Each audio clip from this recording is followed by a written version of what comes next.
In this section, we will discuss the next concept, that is critical angle. थोड़ा सा non intuitive है, मतलब जैसा हम एक्सपेक्ट करते हैं उससे थोड़ा हट के इसमें प्रोसीडिंग्स होती हैं. फॉर एग्जाम्पल, जब एक लाइट रे किसी मिरर को हिट करती है तो रिफ्लेक्ट कर जाती है, तो रिफ्लेक्शन का हमें फील आ चुका है, हाँ रिफ्लेक्ट करती होगी, काफ़ी ऑब्वियस लगता है. सिमिलरली जब एक लाइट रे एक मीडियम से दूसरे मीडियम में एंटर करती है तो बेंड कर जाती है, उस बेंडिंग का भी हमें काफ़ी डिसेंट सा फील आ चुका है. बट इस क्रिटिकल एंगल में चीज़ें थोड़ी सी आउट ऑफ द प्लेस हैं, बट है बहुत इंटरेस्टिंग. जैसे आप लोगों ने कभी शायद देखा होगा मिराज. सो ये है मिराज.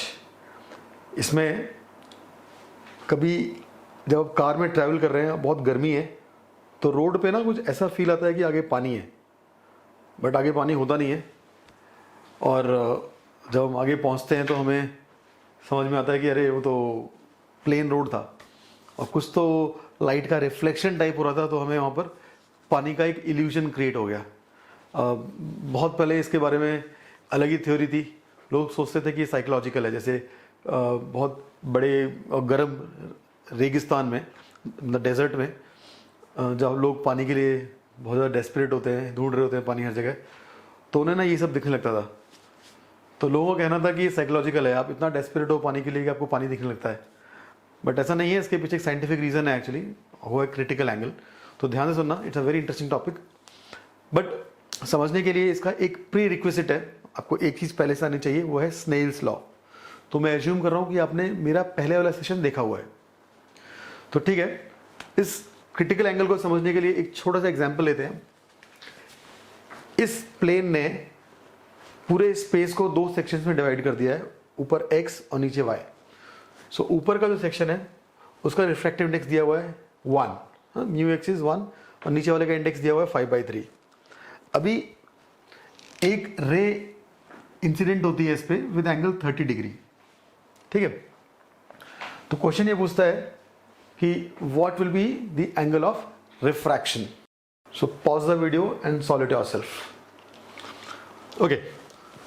तो जब इस सिचुएशन की हम बात करें तो हम देखते हैं कि ये वाला जो इंडेक्स है वो ज़्यादा है एज कम्पेयर टू दिस, है ना. तो इसका मतलब y जो है ये डेंसर मीडियम हो गया, और हमें पता है जब रे डेंसर से रेयरर में जाती है तो it bends away from normal. मतलब जब रे यहाँ पर एंटर करेगी तो ये वाला जो एंगल है ना r, ये मोर देन 30 डिग्री होगा. ये बात मुझे पहले से क्लियर है, बट क्वेश्चन मेरा ये है कि आपको एग्जैक्ट वैल्यू निकालनी है r की. तो काफ़ी ऑब्वियस स्टार्ट है इस क्वेश्चन के लिए. Snell's law, that is sine I by sine R equal to mu of x by mu of y.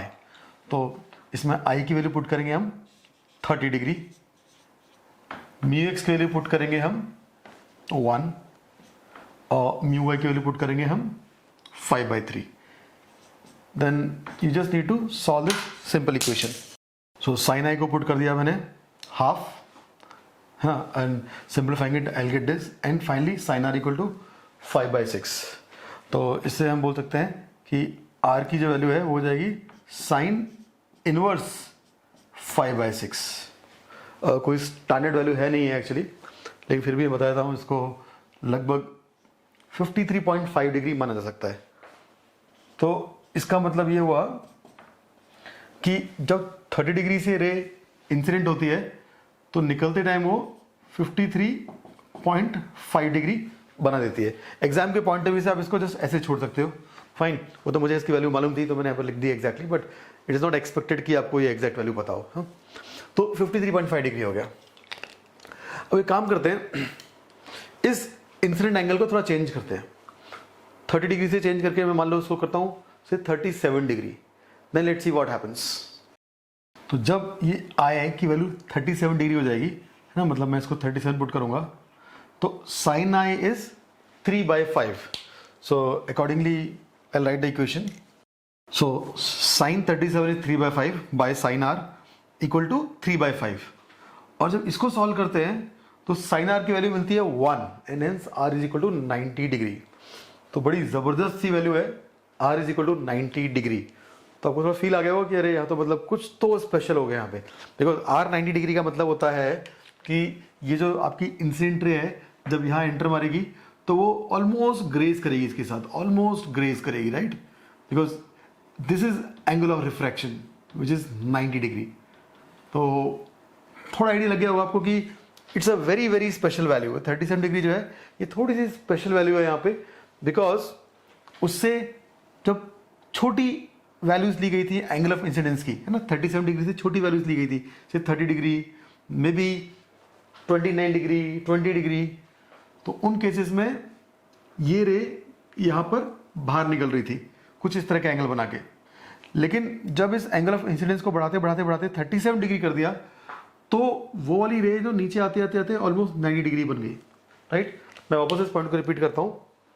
जब यहाँ से आप एक रे ऐसे भेजते हो तो बाहर निकलती है, ठीक है, तो ये वाली रे जो है ना जितना वाइड जाती है ऐसे उतना वो रे नीचे आती है, ये चीज दिख रही होगी। एक्सट्रीम केस क्या होगा, जब यहाँ वाली रे स्ट्रेट चली जाए ऐसे अलोंग द नॉर्मल, वहाँ पर आई इक्वल टू 0 हो जाता है। जब इंसिडेंट रे एकदम ऐसे जाएगी तो रिफ्रैक्टेड रे भी ऐसे निकलेगी। फिर जैसे जैसे इंसिडेंट रे का ये एंगल बढ़ता रहेगा, ठीक है, वहाँ रिफ्लेक्टेड रे का भी एंगल बढ़ता रहेगा। अब जब ये 37 डिग्री हो जाएगी तो 90 डिग्री हो जाएगा। उसके बाद क्या, अब मैं 37 से बढ़ा के इसको 45, 53 डिग्री ऐसा कुछ कर दूं तो वहां क्या होगा, दैट इज इंटरेस्टिंग। उसको जरा एक बार देखते हैं। अब मैंने एग्जांपल लिया है आई इक्वल टू 53 डिग्री, ठीक है, तो आई को सब्स्टिट्यूट करूंगा 53 डिग्री, तो इसको सॉल्व करके हमें मिलेगा। So 4/5 by sine R equal to 3/5, ठीक है, simplifying it I get sine R equal to 4/3। Oops, मतलब यहाँ पे आपके ट्रिगो के बेसिक कॉन्सेप्ट्स हिल गए होंगे कि साइन की वैल्यू मोर देन 1 कैसे आ सकती है। तो there is certainly something wrong about this, कुछ तो गलती हो गई यहाँ पे, है ना। इसको आप क्रॉस चेक करोगे तो ऐसा कोई सीली मिस्टेक तो नहीं दिखाई देगी आपको, बिकॉज मैंने स्नेल्स लॉ यूज किया है, वैल्यू सब्स्टिट्यूट किए और वो आ गया, and there is no such silly mistake. You can pause the video and check it yourself. तो यहाँ पर कुछ तो बड़ा ब्लंडर हो गया, कुछ अलग ही टाइप की मिस्टेक हुई है शायद, and that is not the silly mistake, that is the conceptual mistake. So critical angle का कॉन्सेप्ट बोलता है कि जिस इंसिडेंट रे के लिए रिफ्रैक्टेड रे 90 डिग्री का रिफ्रैक्शन एंगल बनाती है, रिपीट,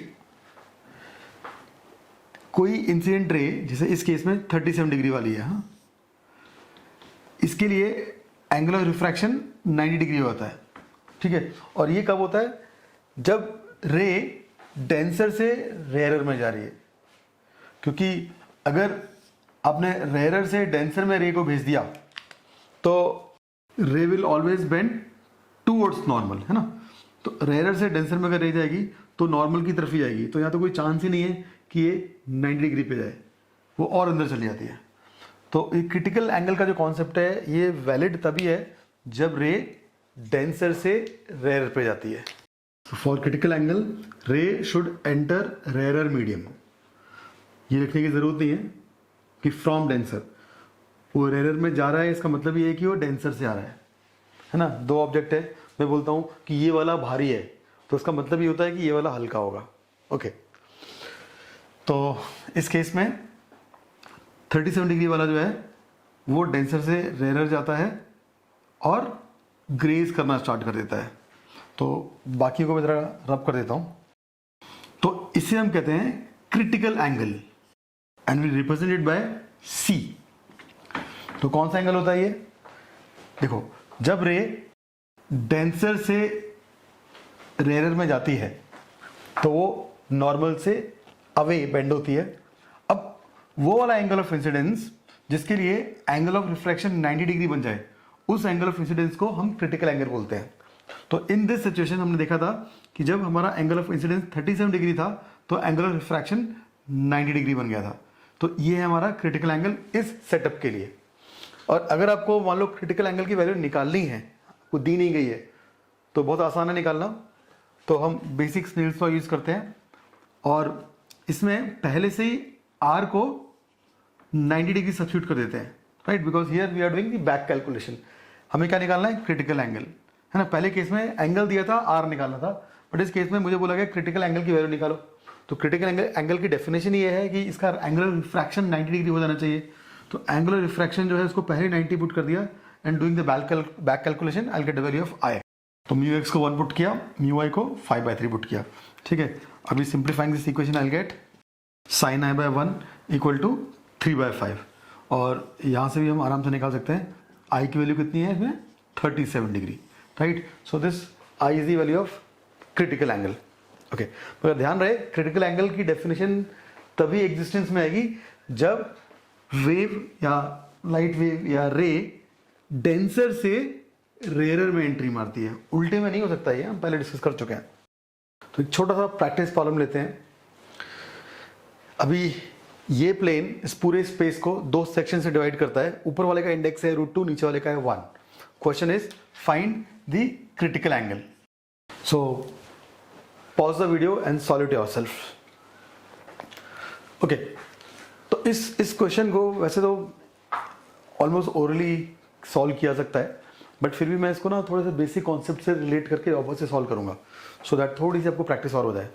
देखो क्रिटिकल एंगल निकालना है हमें इस केस में, तो क्रिटिकल एंगल कब एग्जिस्ट करेगा, जब रे डेंसर से रेयरर में आती है। यहाँ डेंसर कौन सा है, ये डेंसर है ना, ये डेंसर है और ये रेयरर है, राइट। ज़्यादा बड़ा इंडेक्स मतलब डेंसर, तो रे यहाँ से आनी चाहिए और इसमें एंट्री मारनी चाहिए, समथिंग लाइक दिस, हाँ, इंसिडेंट रे। सो ये जो एंगल है ना, एंगल ऑफ इंसिडेंस, ये क्रिटिकल एंगल हो जाएगा, बिकॉज मैं पहले एज्यूम कर रहा हूँ कि मेरा एंगल ऑफ रिफ्रैक्शन 90 डिग्री है, राइट। तो यहाँ पर आप अपना बेसिक स्नेल्स लॉ यूज कर लो, sine I by sine R equal to mu of this medium, that is mu B by mu A, okay. तो नाउ सब्स्टिट्यूटिंग द वैल्यूज, इसमें जो आर है वो एक्सपेक्टेड है 90 डिग्री, ठीक है। म्यू भी आपको 1 दिया हुआ है, म्यू आर आपको, म्यू ए आपको √2 दिया हुआ है।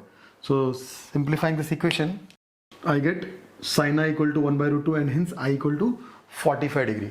इसका मतलब जब आपकी रे 45 डिग्री पे हिट करती है इसको, तो रिफ्रैक्टेड रे यहाँ ग्रेज करती है, तो this is the critical angle. तो अगर एग्जाम पर्सपेक्टिव से बात की जाए तो क्रिटिकल एंगल निकालने के लिए आपको इतनी मेहनत मजदूरी करने की जरूरत नहीं है। आप कॉमन सेंस के साथ सिर्फ इस फॉर्मूले को यूज करके अपना डायरेक्ट आंसर निकाल सकते हैं। Sine C, C is critical angle, equal to ratio of 2 mu, मतलब जो आपको 2 म्यू दिए होंगे, 2 इंडेक्स दिए होंगे, उनका रेशियो निकालना है। हाँ, अब कंफ्यूजन ये आ सकता है कि दिस बाय दिस और दिस बाय दिस, तो थोड़ा सा कॉमन सेंस यूज करो। ट्रिगो का एक बेसिक सा फंडा है कि sine of any angle can not be more than 1, right. तो बट ऑब्वियस है कि छोटा म्यू बाय बड़ा म्यू, है ना, सी फॉर छोटा एंड बी फॉर बड़ा, ठीक है। तो 2 म्यू दिए होंगे आपको, बस देख लो कौन सा इंडेक्स बड़ा है कौन सा छोटा है, तो छोटा इंडेक्स बाय बड़ा इंडेक्स जो होगा वो रेशियो क्रिटिकल एंगल होगा, मतलब आपको कोई डाउट ही नहीं है इसके अंदर। अब ये आया कहाँ से, आया तो यहीं से ना, आर की वैल्यू 90 डिग्री पुट कर दिया आपने, जब ये 90 पुट कर दिया तो साइन आए ऑटोमेटिकली साइन सी बन गया, and sine C is ratio of 2 mu.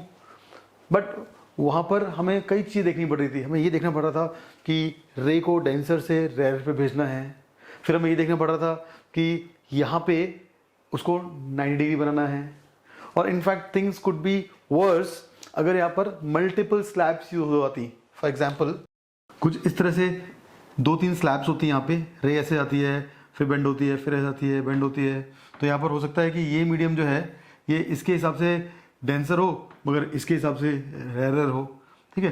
तो ठीक ऑफकोर्स बेसिक कॉन्सेप्ट यूज करके आप निकाल सकते हो एग्जाम में, बट एक ह्यूमन टेंडेंसी होती है ना, एग्जाम के प्रेशर में हम लोग कई बार बहुत बेसिक मिस्टेक कर जाते हैं। फॉर एग्जाम्पल 3+5 को भी हम कई बार 7 टाइप लिख देते हैं, है ना। आप लोगों ने भी एक्सपीरियंस की होंगी ऐसी silly mistakes under exam pressure, तो ये चीज वहां गलत नहीं हो सकती, पक्की बात है। तो sine C equal to ratio of 2 index, and कौन सा बड़ा कौन सा छोटा वो डिसाइड करेगा कि न्यूमीटर में कौन आने वाला है, ओके। तो this is the concept of critical angle. अच्छा, अब थोड़ी और इंटरेस्टिंग बात करते हैं कि जब आपका angle of incidence critical angle से ज्यादा हो जाए तो क्या होता है। जैसे इस केस में क्रिटिकल एंगल 37 डिग्री है और यहां पर मैं एक रे भेज दूं एंगल ऑफ इंसिडेंस 60 डिग्री वाली है। Of course 60 is more than critical angle, right. तो ऑफकोर्स स्नेल्स लॉ में आप इसको यूज़ करोगे तो पक्का से वहाँ पर आपको इनकंसिस्टेंसी दिखाई देने वाली है ना। वापस एक बार देख लेते हैं। ये है Snell's law, sine I by sine R equal to mu X mu Y. ठीक है, वैल्यू सब्स्टिट्यूट करेंगे हम, आई को 60 डिग्री, एक्स को 1, वाई को 5/3। ठीक है, सिंप्लीफाई करके हमें मिलेगा ये रिलेशन, है ना। तो sine 60 is √3/2 by sine R equal to this. Simplify करके साइन आर की वैल्यू मुझे मिलती है 5/2√3। उसको ऐसे भी लिख सकते हैं 2.5/√3 एंड 2.5 √3 से बड़ा होता है। सो इसका मतलब sine R is more than 1 which is not possible. तो इसमें गलती पता है क्या हुई है? इसमें गलती हुई है कि आप स्नेल्स लॉ यूज ही नहीं कर सकते अगर आपका angle of incidence more than critical angle हो जाए, राइट। सो आई रिपीट, इस इक्वेशन की जो वैलिडिटी है वो सिर्फ तब है जब angle of incidence critical angle से कम हो या उसके बराबर हो। अब क्रिटिकल एंगल वाला जो टर्म है वो जब मैं यूज कर रहा हूं तो इसका मतलब ही है कि हम डेंसर से रेयरर वाला बाय डिफॉल्ट अज्यूम करके चल रहे हैं, क्योंकि अगर रे रेयरर से डेंसर में आती है तो क्रिटिकल एंगल का तो कॉन्सेप्ट ही नहीं है, तो ये तो हमेशा वैलिड हो जाएगा। आई रिपीट, जब रे रेयरर से डेंसर में आती है ना, तो उस टाइम पर तो क्रिटिकल एंगल का कॉन्सेप्ट ही नहीं है, बिकॉज जो रिफ्रैक्टेड रे है वो टूवर्ड्स नॉर्मल आ जाती है, ग्रेस करने वाली बात ही नहीं है वहाँ पे। प्रॉब्लम को आती है जब रे डेंसर से रेयरर पे जाती है, राइट। तो वहां पर क्रिटिकल एंगल एग्जिस्ट करता है, और ये जो रिलेशन है ये तब ही वैलिड होगा जब आई की वैल्यू क्रिटिकल एंगल के बराबर हो या उससे छोटी हो। अगर i is more than c then it is not valid. For i is greater than c, Snell's law can't be used. अब क्वेश्चन ये उठता है, ठीक है भाई हमें नहीं यूज करना स्नेल्स लॉ, ठीक है बहुत बार बोल दिया है, लेकिन भाई रे को भेज तो सकते हैं 60 डिग्री से। हाँ, ये थोड़ी है कि यहाँ पर इंडेक्स 5/3 है, यहाँ पर इंडेक्स 1 है, तो आप 60 डिग्री की बीम मार ही ना पाओ। You can always send a रे विद दिस एंगल, उसमें कोई फांसी तो हो नहीं जाएगी, और रे को कोई लेना देना नहीं है कि आप भाई आगे आपकी रिसर्च क्या बोलती है, वो तो जाके हिट कर देगी। तो कुछ ना कुछ तो उसके साथ होगा। वो क्या होता है, that is again very interesting and very very important. उसे बोलते हैं टोटल इंटरनल रिफ्लेक्शन। ध्यान रहे, टोटल इंटरनल रिफ्लेक्शन, एंड काफी फ्रीक्वेंटली हम इसको जस्ट TIR भी बोल देते हैं। ओके, तो जब यहां पर देखा हमने ये 60 degree is more than critical angle, है ना, और यहां लिखा हुआ है जब I C से बड़ा हो तो आप स्नेल्स लॉ यूज नहीं कर सकते।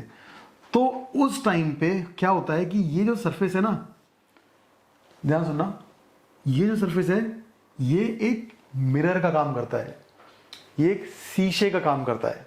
ठीक है, तो अगर आपका एंगल ऑफ इंसिडेंस 37 डिग्री से ज़्यादा हो जाएगा, दैट इज क्रिटिकल एंगल से ज़्यादा हो जाएगा, तो ये एक मिरर का काम करेगा और ये वाली रेज वापस से रिफ्लेक्ट होके नीचे आ जाएंगी, कुछ इस तरह से, है ना। इंटरेस्टिंग, ठीक है। तो आई रिपीट, जब भी आपकी एंगल ऑफ इंसिडेंस C से ज़्यादा होती है तो ये उस मीडियम में एंटर करता ही नहीं है, ये आता है वापस, और वापस आता है ना, ध्यान रहे, उसको कोई मतलब नहीं है कि उस टाइम पर ये क्या है ये क्या है, वो सीधा सीधा I = R फॉलो करता है। This R is not refraction, it is reflection.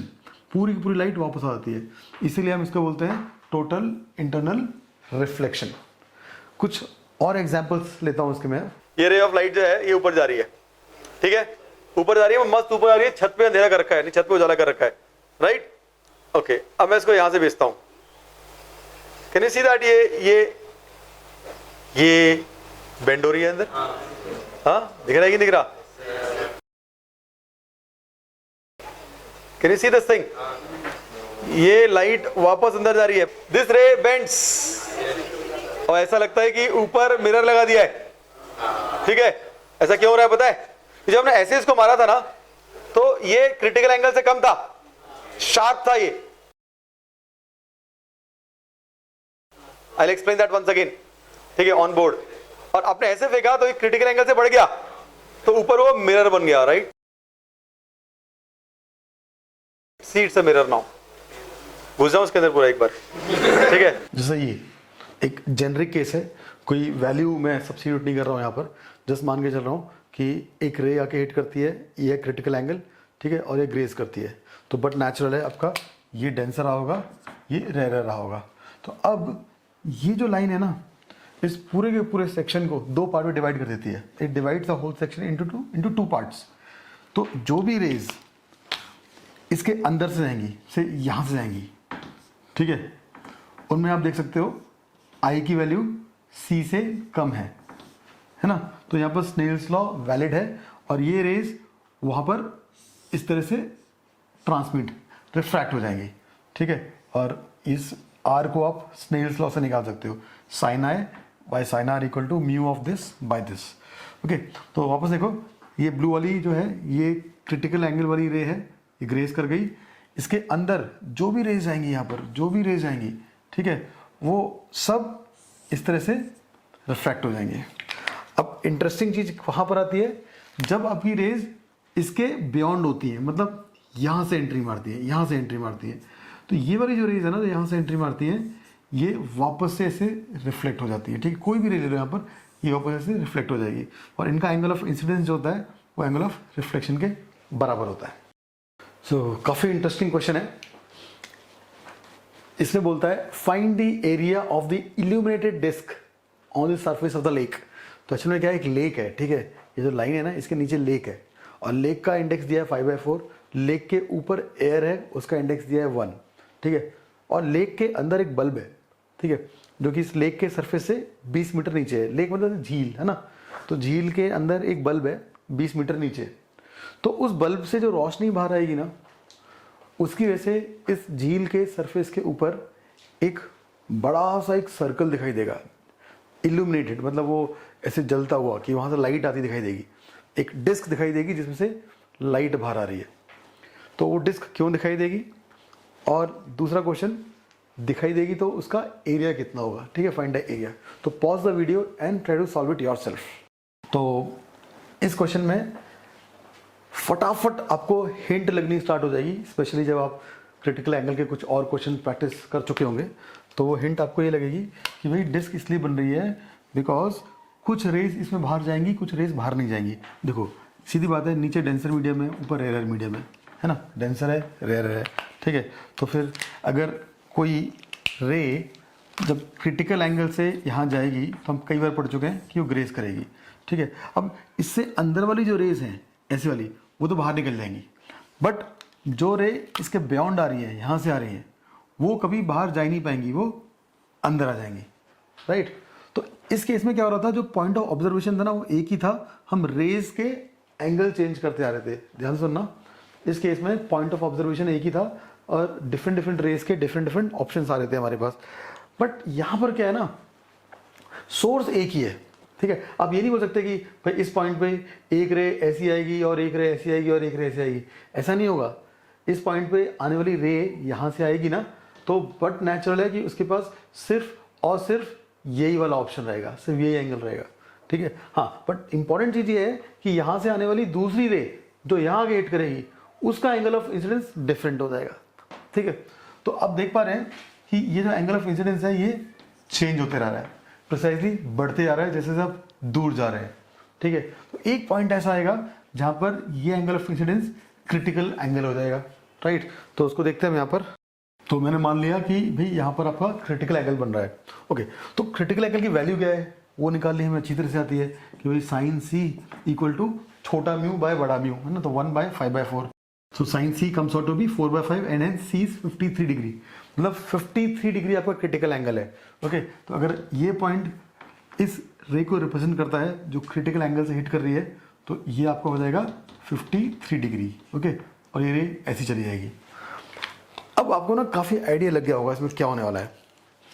अब इसके जो अंदर वाली रेज होंगी, ये वाली रेज है ना, सही, जैसे हम ये रे ले लेते हैं, ये वाली। सो इसका एंगल ऑफ इंसिडेंस क्या लगता है आपको, क्रिटिकल एंगल से ज़्यादा होगा या कम होगा? बट नेचुरल है, ये एंगल 53 डिग्री से कम होगा, और ये एंगल जो 53 डिग्री से कम होगा तो ये वाली रे जो है ये बाहर निकल जाएगी, will come out. Of course refract हुई होगी लेकिन बाहर निकल जाएगी। तो अगर कोई बाहर बंदा खड़ा है ना, उसको ये लाइट दिखाई देगी, इसको लाइट दिखाई देगी, मतलब उसको यहाँ पर पॉइंट, ये जो पॉइंट है ना, ये थोड़ा जलता हुआ दिखाई देगा, मतलब इल्यूमिनेट दिखाई देगा। And that is the whole idea of the disc. But अगर आप इसके बियॉन्ड चले जाओ, मतलब आप यहाँ कहीं चले जाओ, ये जो एंगल होगा ना, ये वाला, ये 53 से ज़्यादा होगा, मतलब क्रिटिकल से ज़्यादा होगा. तो बट नेचुरल है कि यहाँ पर ये जो लाइट रे है ये बाहर नहीं जा पाएगी और ये स्नेल्स लॉ को भी फॉलो नहीं करेगी. ये क्या करेगी, ये हो जाएगी TIR, टोटल इंटरनल रिफ्लेक्शन, मतलब ये मिरर का काम करेगा और it will come back like this. ये एंगल और ये एंगल बराबर होंगे. फाइन. तो अब देखो, जो बंदा बाहर खड़ा हुआ है उसको ये रे दिखाई देगी आती हुई, ठीक है, लेकिन ये रे आती हुई नहीं दिखाई देगी. ओके, तो इसका मतलब उस बंदे को इस पॉइंट से लेके लेफ्ट साइड में आप कोई भी पॉइंट देख लो, उन सबसे रे बाहर आती हुई दिखाई देंगी. मतलब आप यहाँ पर एक पॉइंट ले लो, ये वाला, तो यहाँ से भी रे बाहर आएगी, ये भी दिख रही है, ये भी दिख रही है. तो उसको ना यहाँ से लेके पूरा एक सर्कल दिखाई देगा. अगर आप पूरा उसको विजुलाइज कर पा रहे हो 3D में, तो ये तो मैंने सिर्फ एक फेज बनाया है ना, एक इसका क्रॉस सेक्शन दिखाया है मैंने. टॉप व्यू देखोगे आप इस पर, तो आपको पूरा सर्कल दिखाई देगा जिसका रेडियस होगा इतना. ठीक है, तो इस रेडियस के सर्कल के अंदर के सारे पॉइंट्स लाइट आते हुए दिखाई देंगे, उनमें से लाइट आती दिखाई देगी, इसके बाहर अंधेरा दिखाई देगा. And this will be the answer. तो बहुत आराम से सॉल्व कर सकते हैं इसको हम लोग. ये 53 है, ठीक है, और ये 20 है. तो लुक एट दिस ट्रायंगल. तो ये 53 हो गया, ये भी 53 हो गया, right. And if this is the radius r, तो we can say 10 53 degree will be equal to r by 20. And tan 53 कितना होता है, 4/3. ठीक है, solving this you will get value of r is 80/3. तो 80/3 रेडियस का आपको एक सर्कल दिखाई देगा और उसका एरिया हो जाएगा इतना.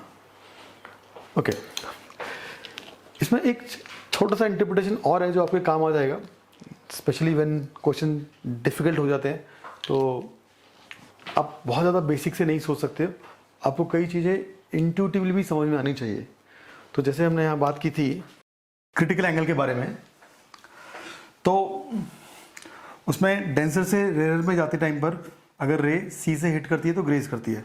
तो अब हम देखते हैं कि जो बाकी रेज होती हैं, मतलब यहाँ वाली भी और यहाँ वाली भी, एज इन ये ब्लू वाली जो थोड़ा शार्पली हिट कर रही हैं, ये बाहर निकल जाती हैं कुछ इस तरह से, और जो यहाँ से हिट कर रही होती हैं वो वापस आ जाती हैं कुछ इस तरह से. तो अभी ना हम सिर्फ इस पॉइंट को बार बार एनालाइज कर रहे हैं तो आपको काफ़ी ऑब्वियस लग रहा होगा, लेकिन एग्जाम में जब मल्टी कंसेप्चुअल प्रॉब्लम आएंगे और नंबर्स में जब वो देना स्टार्ट करेंगे, तो ये चीज़ रिकॉल करना कि अच्छा वो एंगल सी से कम है इसीलिए बाहर जाता है और सी से कम होना ज़रूरी है, ये थोड़ा सा कॉम्प्लिकेट होता है. तो उसको ना आप डायरेक्टली, जैसे मैंने बताया, इंट्यूटिवली भी अपने दिमाग में बिठा सकते हैं कुछ इस तरह से कि मान लो आपके पास जैसे ये पेन है, तो इस पेन को अगर आप किसी बॉडी में इस तरह से चुबाना चाहते हैं, राइट, इस फेस से, तो बाहर निकलना थोड़ा मुश्किल होता है उसका, right. It's difficult to penetrate. But उसी को अगर आप ऐसा कर दोगे तो ज़्यादा आराम से पेनिट्रेट कर जाएगा, right. It will penetrate easily because ये नुकीला है, राइट. तो शार्प ऑब्जेक्ट है ना, उसकी टेंडेंसी बाहर जाने की ज़्यादा होती है.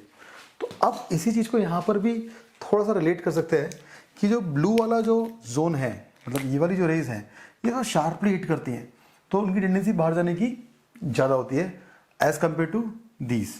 तो ये आपको उन प्रॉब्लम्स में काम आएगा जहाँ पर आपको एग्जैक्ट वैल्यूज नहीं दी होंगी और कुछ बात की गई होगी कि find the maximum value of this such that it happens. ठीक है, we will take those problems later. जे ने कई बार पूछे ऐसे क्वेश्चंस.